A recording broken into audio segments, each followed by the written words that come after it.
মুসলিম শরীফের হাদিস, আল্লাহ রাসূল সাল্লাল্লাহু আলাইহি ওয়াসাল্লাম যখন কাদিমাল মদিনাতা, মদিনা শরীফে তাশরিফ আনলেন, ফাওয়াজাদাল ইয়াহুদা, এসে পেলেন ইহুদিদেরকে সিয়ামান ইয়াউমা আশুরা, আশুরার দিন তারা রোজা রাখতেছে। ফাকাল লাহুম রাসূলুল্লাহ সাল্লাল্লাহু আলাইহি ওয়াসাল্লাম, আল্লাহ রাসূল সাল্লাল্লাহু আলাইহি ওয়াসাল্লাম জিজ্ঞেস করলেন, ও ইহুদিরা, মা হাযাল ইয়াউম আল্লাযী তাসুমুনা, এই কোন দিন তোমরা রোজা রাখতেছো? এই আশুরার দিন রোজা রাখার কারণ কি? তোমরা কোন কারণে রোজা রাখো? তখন তারা জবাব দিল, হাদা ইয়াউমুন আযীম, এই দিনটা তো মহান এক দিন, এই দিনটা তো বড় একটা দিন। আনজাল্লাহু ফীহি মূসা ওয়া কওমা, এই দিন আল্লাহ মূসা এবং তার কওমকে মুক্তি দিয়েছেন। জোরে বলি সুবহানাল্লাহ। ওয়া গাররাকা ফিরআউনা ওয়া কওমা, ফেরাউন আর তার দলবলকে সমুদ্রের মধ্যে আল্লাহ রাব্বুল আলামিন এই আশুরার দিন ডুবিয়ে মেরেছেন। সুবহানাল্লাহ। ফাসাবাহু মূসা, মূসা নবী এই আশুরার দিন রোজা রাখতেন শুকরান, আল্লাহ শুকরিয়া আদায় করার জন্য। ফানাহনু নাসুমুহু, আমরাও এই জন্য এই দিন রোজা রাখি। জোরে বলি সুবহানাল্লাহ। তাহলে আশুরার দিন আল্লাহ একদলকে মুক্তি দিয়েছেন, তারা কারা? মূসা আলাইহিস সালামের কওম। মূসা আলাইহিস সালামের কওম কারা ছিল? বনি ইসরাইল, ইহুদি জাতি। মূসা আলাইহিস সালাম মিশরের মধ্যে থাকতেন, মিশরের মধ্যে তার জন্ম হয়েছে। মিশরের মধ্যে দুইটা দল ছিল, একটার নাম ছিল বনি ইসরাইল, ইহুদি জাতি, আরেকটা দল ছিল ফেরাউনি, মিশরি জাতি, মিশরের অধিবাসী ফেরাউনি, আরেক দল ছিল বনি ইসরাইলি, দুই দল। কিন্তু আল্লাহ রাব্বুল আলামিন বনি ইসরাইল যারা ইহুদি ছিল এদেরকে নিচু করে রেখেছিলেন, আর ফেরাউনিদেরকে সম্পদ, শক্তি, ক্ষমতা দিয়েছিলেন, যার কারণে ফেরাউন কি করতো? এদেরকে শাসন করতো, এদেরকে গোলাম বানায় রাখতো। মানে একজন গোলামকে দিয়ে যা করায় বনি ইসরাইলকে দিয়ে তাই করাতো, নির্যাতন করতো। মূসা আলাইহিস সালাম জন্ম নিলেন এই বনি ইসরাইলিদের মধ্যে। জোরে বলি সুবহানাল্লাহ। সেই মূসা আলাইহিস সালাম যখন বড় হলেন তখন ফেরাউনকে তিনি এইসব জুলুম করতে নিষেধ করলেন যে খবরদার, সমাজের মধ্যে দরিদ্র যারা নিচু শ্রেণীর মানুষ আছে এদের প্রতি জুলুম করা যাবে না, তুমি বরং আল্লাহর প্রতি ঈমান আনো এবং আল্লাহর হুকুম মেনে চলো। তখন ফেরাউন বলল, তুমি আবার কোন আল্লাহর দাওয়াত দিচ্ছ? আল্লাহ বলতে কাকে বোঝাচ্ছ? মূসা আলাইহিস সালাম তখন আল্লাহর পরিচয় দিলেন। ফেরাউন তখন অস্বীকার করলো। ফেরাউন বলল, তোমার কাছে কি কোনো প্রমাণ আছে যে তুমি আল্লাহর নবী? তিনি আস্তে আস্তে একটা একটা করে 9টা মুজিজা দেখালেন। কিন্তু ফেরাউন ঈমান তো আনেই না, বরং দিন দিন কি করে বনি ইসরাইলের উপর জুলুম বাড়াইয়া দেয়। এক সময় বলে, আনা রাব্বুকুমুল আ'লা, আমি হচ্ছি তোমাদের সবচাইতে বড় আল্লাহ। জুড়ে বলেন নাউজুবিল্লাহ। আল্লাহ রাব্বুল আলামিন যখন দেখলেন যে এই ফেরাউনি বাহিনী মূসা নবীর উম্মতের উপর এতটাই নির্যাতন করছে যে ফেরাউনিদের নির্যাতনে বনি ইসরাইল টিকা সম্ভব না, তখন আল্লাহ রাব্বুল আলামিন আদেশ করলেন, ওয়া আওহাইনা ইলা মূসা, আমি আল্লাহ মূসা নবীকে আদেশ করলাম, আন আসরি বিইবাদি ইন্নাকুম মুত্তাবাউন। আল্লাহ বলেন, আন আসরি বিইবাদি, রাতের গভীরে কোনো এক সময় আপনি আপনার দলবল ফেরাউনিদের হাত থেকে বাঁচার জন্য বনি ইসরাইলকে নিয়ে বের হয়ে যান শহর থেকে, শহর ছেড়ে আপনি চলে যান। জোরে বলেন সুবহানাল্লাহ। কিন্তু নিরাপদ মনে করবেন না যে আপনি বের হবেন আর আপনার পিছনে ফেরাউন আসবে না, বিষয়টা মনে করবেন, বরং তারা তোমাদেরকে অনুসরণ করবে, তোমাদের পিছে পিছে আসবে, তোমাদেরকে পাকড়াও করার চেষ্টা করবে। সুতরাং খবরদার, রাত্রিবেলা রাত গভীর হওয়া মাত্র বের হয়ে যাও।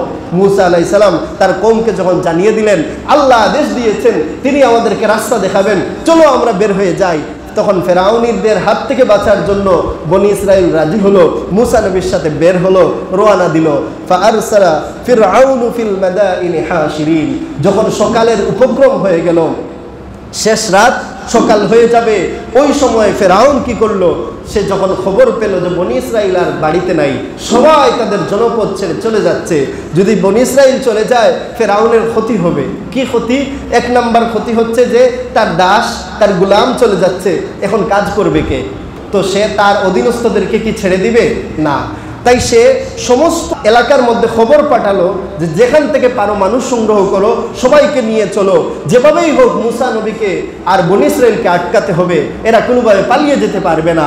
আর সে অহংকার করে বলল, ইন্নাহা উলাই লাশিরজিমাতুন কালিলুন, এরা তো বড় কোনো দল না, মূসা আলাইহিস সালামের সাথে যে বনি ইসরাইলি আছে এরা ছোট্ট একটা দল, এরা আমাদের তুলনায় একেবারেই অল্প, বরং আমরা মিশরের ফেরাউনি দল, আমাদের দল বড়, লক্ষ লক্ষ সৈন্য আমাদের আছে, আমরা সবাই নিয়ে যদি তাদের পশ্চাৎ ধাবন করি, তাদের পিছনে পিছনে যাই, খুব সহজেই তাদেরকে আমরা ধরতে পারবো।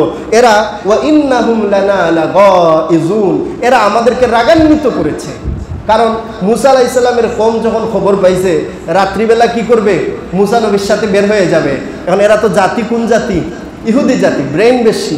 তখন তারা ফেরাউনের যত আত্মীয় স্বজন গোত্রের মানুষ আছে এদের কাছে গিয়ে বলছে যে আমাদের কালকে একটা অনুষ্ঠান আছে, তোমাদের গয়নাগুলো আমাদেরকে উপহার মানে করজ হিসাবে দাও, আমরা ঈদ করে অনুষ্ঠান করে তোমাদেরকে দিয়ে দিব। তো স্বাভাবিক, যদি তারা যেহেতু তাদের সাথে তাদের কাজকর্ম করে দেয়, তো ফেরাউনের বংশের মানুষ যারা তাদের সোনা গয়না এদেরকে ঋণ দিয়েছে, করজ দিয়েছে, বলে ঠিক আছে যাও, তোমরা তো আর আমাদের হাতের বাহিরা যেতে পারবা না, দিয়ে দিও। এখন সোনা গয়না সব নিয়ে রাত্রিবেলা চলে গেছে। এখন তারা বলতেছে ইন্নাহুম লানা লাগাইজুন, এরা একে তো পালিয়ে গেল, আবার আমাদের সম্পদ নিয়ে গেছে, এরা আমাদের রাগ উদ্রেক করেছে, এদেরকে গ্রেফতার করতে হবে। তো তারা পিছনে পিছনে রওনা হলো। ফাআতবাউহুম মুশরিকিন, যখন তারা সূর্য উদয় হচ্ছে, মুসা আলাইহিস সালাম চলতে চলতে রাত্রিবেলা রওনা দিয়েছেন।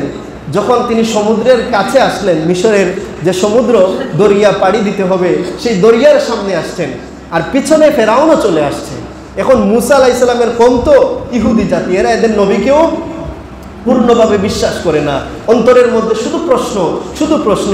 যখন পিছনে ফিরে তাকাইছে, দেখছে ফেরাউনের বাহিনী তো চলে আসছে, এখন সামনে দরিয়া, পিছনে ফেরাউন, বাঁচার তো কোনো উপায় নাই।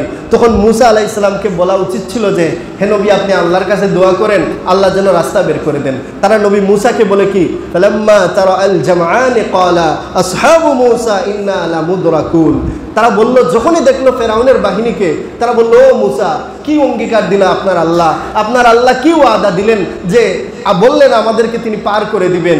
এই যে সামনে দরিয়া আর পিছনে ফেরাউন চলে আসছে, ইন্না লামুদরাকুন, আমরা তো গ্রেপ্তার হয়ে গেলাম। কি হইল?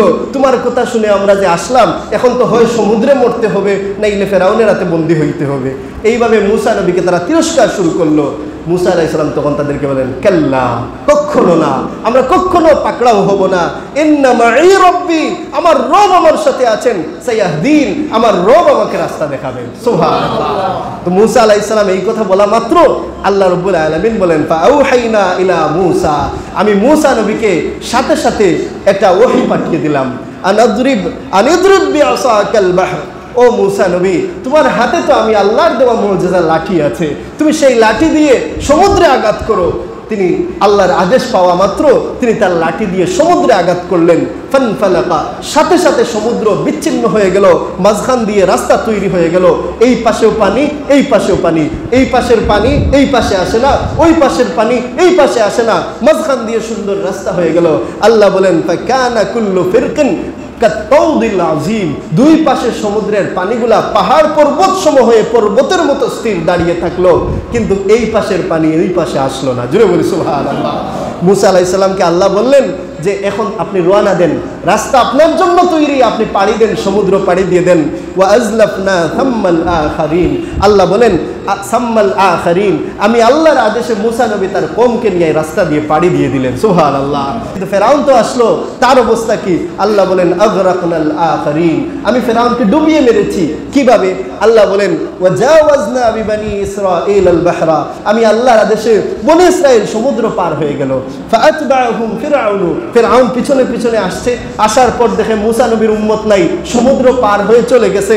তখন সে যখন দেখলো রাস্তা, তখন তার বাহিনী নিয়ে আসলো, বাগিয়ান ওয়া আদুওয়া, সে খুব রাগান্বিত আর ভিতরে খুবই বিদ্বেষ নিয়ে সে দেখলো যে রাস্তা দিয়ে মুসা পার হয়ে গেছেন। সে তখন নিজের ক্ষেত্রে মনে করলো, আমার মনে হয় বাহাদুরি, এই রাস্তা মনে হয় আমার কারণে হয়েছে। সে তার কওমকে বলল, ধরো মুসার উম্মতকে, এদেরকে যেভাবেই হোক পাকড়াও করতে হবে। খুব অহংকার দেখাইয়া সেই রাস্তা দিয়ে রওনা হলো। আল্লাহ বলেন হাত্তা ইদা আদরাকাহুল গারাক, আমি আল্লাহ আদেশ করলাম, পানিকে চলার জন্য বললাম, সাথে সাথে পানি চলা শুরু করলো। আর পানি চলা শুরু করা মাত্র ফেরাউনের বাহিনী সবাই, তার ফেরাউন সহ তার বাহিনী সবাই কি হলো, সে পানির মধ্যে ডুবে গেল।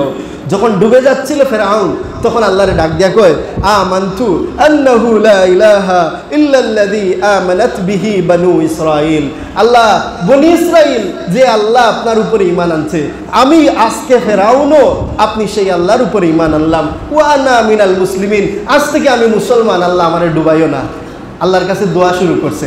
তো আল্লাহ রাব্বুল আলামিন বললেন, আল আন এখন দোয়া করতেছো, তোমার রূহ যখন বের হয়ে গলায় চলে আসছে, এখন তুমি কি করতেছো? দোয়া করতেছো, ঈমান আনতেছো। ওয়াকাদ আসাইতা কাবলু, ইতিপূর্বে তো তুমি গুমরাহি করেছো, ইতিপূর্বে তো তুমি আমি আল্লাহর অবাধ্যতা করেছো।